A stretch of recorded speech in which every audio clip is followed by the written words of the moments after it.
Hey, Snackers. This is Kareem Iskander. I'm a lead technical advocate with Cisco Learning and Certifications. Hey everyone, Matt DiNapoli. I'm a manager of developer advocacy with Cisco Developer Relations. Welcome to episode 106 of Snack Minute. Snack Minute is your weekly bite of coding, learning, and just some cool stuff that we think you might like to know. And what we're going to talk to you today about is startups in Austin and Capital Factory with our guest, Nick. Nick, do you mind introducing yourself, please? Yeah, happy to, and thank you for having me on the show today. Hello to everyone watching out there. My name is Nick Spiller. I'm one of the investors here at Capital Factory. We're the center of gravity for entrepreneurs in Texas. I moved to Austin almost 15 years ago to attend the University of Texas. I was one of the first students to meet Dr. Bob Metcalf, who is our professor of innovation, inventor of Ethernet. And Dr. Metcalf did me a solid and introduced me to Josh Bayer, who's the CEO and founder of Capital Factory. That was the year we were starting Capital Factory, and I've been playing a role one way or another in the ecosystem ever since, and helped us scale to a portfolio of over 800 companies and across the state of Texas, and constantly adding more and more companies. Trying to get the best startups that we have here in Austin and Texas. So that's really exciting. So you came in on the ground floor. Yeah, I was a lot of ways a product of the environment here. That's cool. Well, that's one of the topics we wanted to talk to you about today was how Austin over the course of the last maybe 10, 15 years has turned into a recognized tech hub and just Texas in general. What's been your experience in seeing that? What's been pushing that along? We recognize it. Kareem and I have worked in the industry for almost 20 years, actually over 20 years. Right. And, Austin wasn't even on the map then. And That's so right. Now it's right behind the Bay Area as far as I'm concerned. Coming from the Silicon Valley myself, you hear about, Austin is the next hub. So Yeah, that's right. And I was fortunate enough to get touch points with some of the very early startup ecosystem builders here when I first came to Austin. And, what I learned is that our roots aren't too different than Silicon Valley. And that there was back in the 50s, 60s, kind of defense innovation, early DoD work done here. Large public research university. But like you said, we weren't on the map. And I think one specific map we weren't on was the ARPANET. And if you look at the very first internet, there's a line from the East Coast to the West Coast. Right. It goes right through Texas.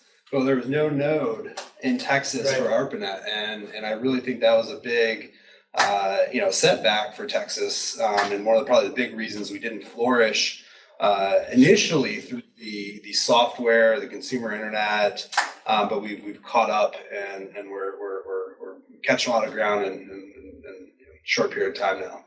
Yeah, that's exciting. And we even see investment from Cisco in the area. We have offices here. Yeah. A lot of my team's in the area. a lot of our team is in this area. We use our Cisco stuff all the time. Yeah. The equipment all over Capital Factory. I think you guys are running Meraki's already. I think so. Our snackers don't actually know what Capital Factory is. So tell us what Capital Factory is, and then tell us the role a little bit. We're a very unique organization. You won't find many other groups that do the same thing we do. Definitely not the same way.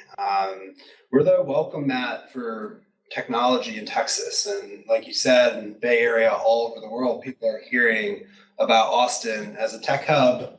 And they want to come here. And on one hand, tech is everywhere in Austin, but we're the physical manifestation of it. Okay. And so, for example, President Obama, when he was in office, wanted to come experience Austin Tech, wanted to say a few things, and his team routed him to Capital Factory. And what we do is leverage that momentum for the benefit of our portfolio companies. And so when the president comes or a VC comes or we had the Queen of the Netherlands come. They all have interest, and our one requirement is sure, we'll show you around Austin. We'll plug you in, but the primary agenda item is we're going to show you some startups. Right. And so we were able to put 6 companies in front of the President of the United States. One of those companies ended up used in the White House Situation Room as a result of that visit. And that's cool. We've scaled that, and we're doing that, thousands of times per year. We have people coming in, we're lining up companies, and then real opportunities come out of that. That's awesome. Do you mind if I ask, this is probably a little bit out of left field, but I was kind of part of the startup space in Cleveland, where I'm from. Yeah. But just tangentially. It took a little bit of a hit during the pandemic. Did Capital Factory, not saying the pandemic's necessarily over, but the Capital Factory, how did you guys kind of work through those challenges of not being able to bring the companies in-house, not having to kind of manage everything in remote situations? Yeah. I mean, this is the beautiful thing about startups is we're very nimble, and every big hit is a big opportunity in the same thing. And so initially it was a total gut punch. And here in Austin, South by came, COVID came 1 week before South by Southwest, which was our biggest event. We were expecting tens of thousands of people to come to Capital Factory, let alone to the city, and we had to cancel that. At the same time, which is our biggest business development opportunity, our corporate customers froze their budgets, they weren't spending anymore, and all the startups were in disarray. And so for a little bit there, it was really tough.